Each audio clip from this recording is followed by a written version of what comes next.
I'm going to demonstrate administering medication via Piggyback. First, I would check the doctor's orders, which in this case will be Flagyl. The adverse effects are seizures. The symptoms that can be shown are dizziness, headache, nausea, and abdominal pain. The action is that it's a bactericidal drug that disrupts bacterial DNA and protein synthesis, and we use it for H. pylori. We're going to use half a milliliter in this case, and it'll be at 17 drops a minute for an hour. Okay, so first I would wash my hands and then check my drug, make sure it's the correct drug and the expiration date, it's not expired. I would use an alcohol swab on the top of my medication. Okay, and then get a blank cannula.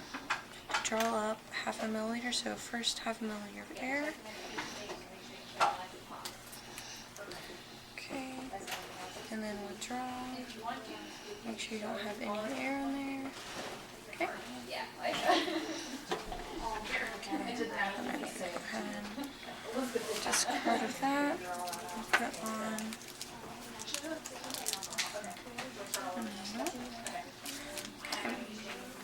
So I would go ahead and label my my IV fluid. I would first make sure the fluid does work well with the drug that's going to be injected into it. And then I'm going to label it with the drug name, dosage, time of administration, my initials, the solution, and the client name. Okay, so I have my drug ready. Okay. Go ahead and insert it.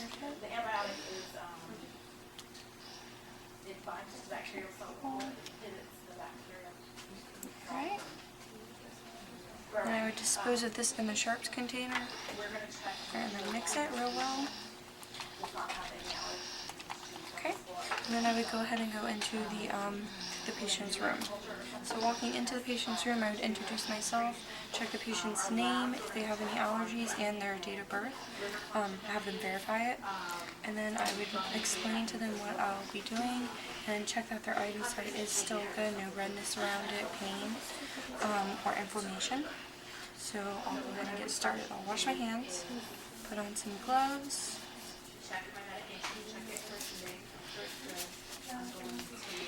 And I also would want to make sure that the primary is also okay to work with the drug just because it's going through in the end the same tube. So I will go over and I'll go ahead and hang this. I'm going to hang it a little bit lower than the Piggyback. Okay, so that's ready. I'm going to spike my bag so it's ready.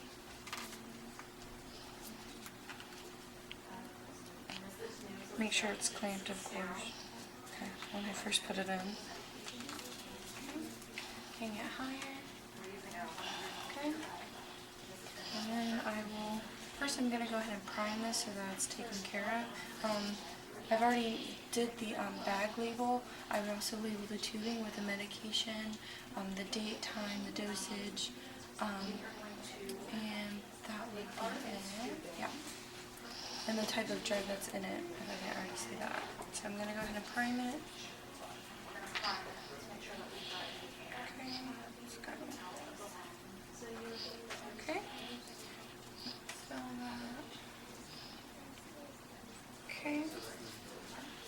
And I'm going to get another swab.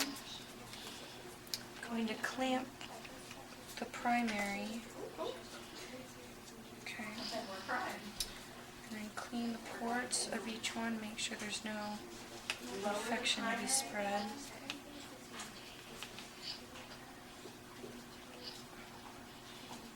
Okay. And then I will go ahead and unclamp this one again since the primary is clamped. And check the drop factor, make sure it is what the drop factor should be, which is 17 drops per minute. So I'll go ahead and count for a minute, make sure that's right.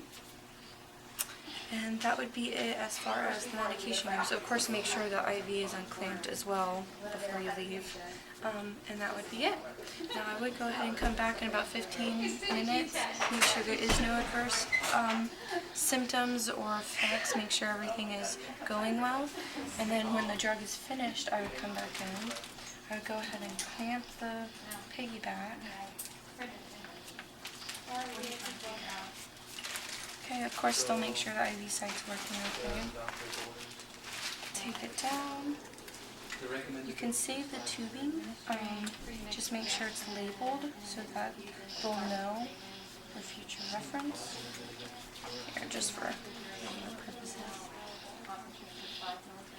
Okay, so you would save the tubing though. Okay, and then you can go ahead and hang this up high again. Over here. Okay, and then you can unclamp it. Clamped real well. Okay, you can unclamp it, and then you're going to want to reestablish the drop factor that was for the primary that was running. So make sure that that's correct as well. And that is it for the primary. You would go ahead and document though using the MAR, the date, time, dosage, the volume in the mini bag, and then the IV site condition while using the piggyback. And that would be it. Thank you.